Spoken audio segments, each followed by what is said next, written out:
నమస్తే టిఆర్ నిజం. నేను మీ తాళ్ళపల్లి రమేష్. ఈరోజు మార్నింగ్ న్యూస్కు స్వాగతం. ఇంకొక వార్త. అసలు ఈ సమాజానికి ఏమైందే? ఓ పక్క సినిమాలో అడ్వర్టైజ్మెంట్ ఉంటుంది, ఏమైంది ఈ సమాజానికి ఏమైంది, మద్యపానం మానేది అని చెప్పేసి పెద్ద అడ్వర్టైజ్మెంట్లు ఇచ్చి చెప్తా ఉంటారు. కానీ ఇప్పుడు ఇంకో విషయాన్ని చెప్పాల్సిన సందర్భం, అసలు ఈ మహిళలకు ఏమైతుంది కొద్దిమందికి అని చెప్పేసి బోధించాల్సిన సమయం ఆసనమైంది. అరే ఇక ఈ అనొద్దు, మా మహిళలు అయిపోయారు కాబట్టి గౌరవించాలి, ఇలాంటి కొద్దిమంది అనాల్సిన సందర్భం వస్తుంది. అసలు నువ్వు ఎందుకు పుట్టినావు ఈ భూమి పైన? నీ శారీరక సుఖం కోసం నీకు పెళ్లి చేసిరు, అనొద్దు నేను, కానీ నీకు పెళ్లి చేసిరు, నీకు మొగని తోలిరు, నీకు భర్తను కట్టడి చేసిరు. ఎందుకంటే అందరినీ కాదమ్మా, ఇది కొద్దిమంది ఇలాంటి చేసే వాళ్ళనే అనాల్సిన సందర్భం వస్తుంది. ఈ సభ్య సమాజం సిగ్గుపడే విధంగా ఉంటుంది. రేపు పొద్దుగాల నీ పిల్లలకు, నీకు పుట్టిన పిల్లలకు నువ్వేం మెసేజ్ ఇస్తావు, నేను గిట్నే చేస్తాను, నువ్వు కూడా గిట్నే చేయని చెప్పేసి మెసేజ్ ఇస్తానవా? చూడాలి. ఇది వార్త. సభ్య సమాజం తలదించుకునే విధంగా, నీ కుటుంబం తలదించుకునే విధంగా నువ్వు ప్రవర్తిస్తే ఏం చేయాలి? నీ తల్లిదండ్రులు పెళ్లి చేసిర్రు, కట్నం ఇచ్చిర్రు, పెళ్లి చేసిర్రు, నిన్ను ఒకరి చేతిలో పెట్టిర్రు, మీరు సుఖ సంతోషాలతో ఉండాలని చెప్పేసి స్వేచ్ఛ జీవితం మీకు ఇచ్చే. కానీ మరి నీకేం పోయే కాలం వచ్చింది, నీకు ఏం మాయకాలం వస్తుంది? పక్కోడు నీ దగ్గరికి వచ్చి నీ పక్కకు చేయెత్తేనే నువ్వు చల్లగుంటావా? చూడాలి. భర్త నరాల్లోకి ఆర్పికి ఎక్కించి చంపిన భార్య. నీ అవ్వ ఏంది కొత్త కథ అంతా? ఆర్పిక్ బాత్రూమ్లు కావడానికి ఆర్పిక్ ఉపయోగిస్తాడా మనం అంతా, కానీ భర్త నరాలలోకి ఆర్పికి ఎక్కించింది ఈ యొక్క దేవత. ఎక్కించి మొగన్ని చంపింది, ప్రియ మోజులో పడి చంపింది. మరి ఇది ఏం సమాజం చేస్తుంది? ఎట్లా ఇలాంటి వాళ్ళను ఉపేక్షించకుండా చట్టపరంగా చర్యలు తీసుకోవాలి. ఎందుకంటే ఇది ప్రతిరోజు ఏదో దిక్కున ఆసన్నం అవుతా ఉన్నది. ఇది ఏంది? ఆర్బీకు బాత్రూములు గడిగే దాన్ని నరాలకి ఎట్లా ఎక్కించినవే అమ్మ. వెలుగు పేపర్లోని ప్రధాన వార్తగా ఇక్కడ ఇచ్చిండ్రు. ఒకసారి చూస్తే, భర్త నరాల్లోకి ఆర్పీకి ఎక్కించిన భార్య, ప్రియుడితో కలిసి చంపిన భార్య, వివాహేతర సంబంధానికి అడ్డు రాకుండా ఈ ఘాతుకం అని చెప్పేసి ఇది ప్రధాన వార్తగా ఇక్కడ ఇచ్చింది. ఒకసారి చూసుకున్నాం. వివాహేతర సంబంధానికి అడ్డొస్తాడని చెప్పేసి ఆయన నరాల్లోకి ఆర్పిక్ ఎక్కించినటువంటి గనురాలు ఇది జరిగింది. ఇది నిజామాబాద్ జిల్లా న్యాలకల్లో జరిగినటువంటి ఘటన. ఇక విచారణ చేపట్టిన పోలీసులు ముగ్గురు నిందితులను అరెస్ట్ చేసిండ్రు. ఇది ఎంత గౌరవమ్మా? నా అమ్మ ఎట్లెక్కించినావు? ఆర్పిక్ ఎట్లా పెట్టినావు? ఎట్లెక్కించినావు? మరి నీ భర్తీ అని కథ వాడెట్లిచ్చిండు? ఒకసారి పూర్తి వార్త చూసుకుంటే,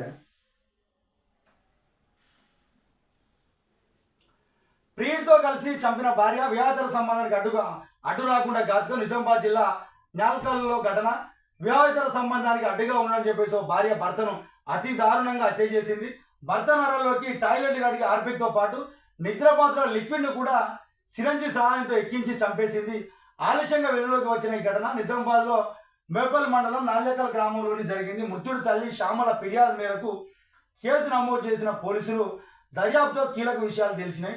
సోమవారం నిజామాబాద్ సౌత్ సిఐ సురేష్ కుమార్ తెలిపిన వివరాల ప్రకారం ప్రశాంత్ 35 సంవత్సరాలు బతుకుదెరువు కోసం 3 ఏళ్ల క్రితం దుబాయ్కి వలస వెళ్ళిండు. అతడు ముంబై వెళ్ళిన తర్వాత భార్య సంధ్యకు నిజామాబాద్లో ఇంద్రపూర్ కాలనీకి చెందినటువంటి అనిల్తో పరిచయం ఏర్పడింది. అది కాస్త వివాహేతరానికి సంబంధానికి దారి తీసింది. భర్త ఏమో డబ్బు సంపాదించాలని చెప్పేసి దూరంపై, నీకేమో నీ శరీరం మొత్తం కట్టలు తెంచుకొని నీకు కోరిక పుట్టింది మంచిగా ఉన్నది, కోరిక తీర్చుకున్నావు. కానీ నీ మొగని చంపాల్సిన పని ఎందుకు వచ్చిందమ్మా? నేను సుఖపెట్టడం కోసం వాడు అపరినిషాలు కష్టపడి ఎక్కువ దేశం కానీ దేశం పోయి డబ్బులు సంపాదించుకోద్దామని చెప్పేసి అంటే వచ్చినోడిని చంపేస్తావా? వాడి వాస్తవానికి ఏం చేస్తారమ్మా? ఎవడన్నా ఆలోచించుకోవాలి. ఇలాంటి తల్లులంతా ఒకసారి ఆలోచించుకోవాలి. ఎందుకంటే ఈరోజు అన్నం లేకపోతే హోటల్ పోయి తింటాడు, మళ్ళీ వచ్చి ఇంట్లోనే తినాలని చెప్పేసి ఆలోచన పడతాడు. అంతేకాని మొత్తం హోటల్నే ఉంటా అని చెప్పేసి అది ఎవడైతే కోరుకోడు. మరి ఇది ఒకసారి మీలాంటి వాళ్ళు ఆలోచించాలి. నిజంగా ఈ సభ్య సమాజం సిగ్గుపడే విధంగా ఈ విధంగా ఉన్నది. ఇంత ఘోరంగా ఉంటే ఘోరం. ప్రశాంత్ని ఇంటికి దాబా మీద ఇద్దరు మందు తాగుతుండగా ఇంటికి సంధ్య ఫోన్ చేసి తన భర్తకు ఫుల్గా మద్యం తాగించాలని చెప్పింది. ఆడియో క్లిప్లో వైరల్గా మారింది. సంధ్య చెప్పినట్లే ప్రశాంత్కు ఇంటి బయట మద్యం తాగించి దాదాపు పై నుంచి కిందికి పడ్డాడు. అయితే ప్రశాంత్ తీవ్ర గాయాలతో గాయపడినప్పటికీ చనిపోలేదు. ఇంతకుముందు కూడా ప్రయత్నం చేసింది అమ్మ ముద్దుల తల్లి, ఒక ప్రయత్నం చేసింది. వారికి ఒకరికి ప్రియునికి ఫోన్ చేసి పోయి మా ఆయన మంచిగా మందాపిచ్చి చంపే ఇదే రోజు చంపేయని చెప్పేసి అంటే వాడు మందాపిచ్చి డాబా నుంచి కింద నెట్టిండు. కింద నెట్టినా కూడా వాడు చచ్చిపోలే. అప్పుడు కొంచెం గాయాలతో బయటపడ్డాడు. మళ్ళీ మంచిగా ఉంటుందని చెప్పేసి మళ్ళీ డాబా నుంచి చచ్చిపోకపోతే మళ్ళీ మెరుగైన వైద్యం కోసం ఆసుపత్రి ట్రీట్మెంట్ అని చేసి అదే రోజు రాత్రి భర్తను ఇంటికి తీసుకొచ్చింది. హాస్పిటల్ నుంచి ఇంటికి తీసుకొచ్చిన తర్వాత సంధ్య తన ప్రియుడు అనిల్కు ఫోన్ చేసి నాలుకల్లో ఇంటికి పిలిపించింది. తన ఇద్దరం కలిసి ఆర్పిక్తో పాటు నిద్ర మాత్రం పొడి వేసి నీళ్ళలో కలిపి లిక్విడ్ను సిరంజి సాయంతో ప్రశాంత్ నరలోకి ఎక్కించి చంపేసిండ్రు. ఎంత ఘోరమైన సమాజం అమ్మ. మొత్తం చంపడానికే కంకణం కట్టుకున్నారు. రేపు పొద్దుగాల వాడు నీతోటి సుఖంగా జీవనం చేస్తాడా? వాడు పిల్లాన్ని వదిలిపెట్టి నీతోటి ఉంటాడా? కాదు కదా. ఒక్కసారి సభ్య సమాజాన్ని ఆలోచించాలి. ఇలాంటి వాళ్ళంతా ఈ మార్పు చెందాలి. సమాజానికి ఏమైపోతా ఉన్నది, చెదలు పట్టిపోతా ఉన్నది. కాబట్టి ఇలాంటి ఉపేక్షించవద్దు. చట్టాలు కూడా చెప్తా ఉన్నాయి, నువ్వు ఏం చేసినా కూడా క్షణాల్లో దొరికిపోతాను. తెలిసినప్పటికీ నీ ఆవేశానికా మరి నీకు ఆనందానికా? అంతకంటే సుఖం ఇక్కడ లేని సుఖం అక్కడే వస్తుంది నీకు. ఇంత ఘోరమైన సమాజంలో ఉన్నారు. ఈమె ఎక్కించిన ఆమెను పోలీసులు తీసుకొని పోయి కస్టడీలో వేసిండ్రు. కొడుకు మృతిపై పోలీసులకు వాళ్ళ తల్లి ఫిర్యాదు చేసింది. ఫిర్యాదు చేసిన తర్వాత ఈ ఇద్దరిని తీసుకుపోయి ఆ జైల్లో అయితే కూసబెట్టిండ్రు. వీళ్ళకి ఊసలే బయటికి రాకుండా చేయాలి.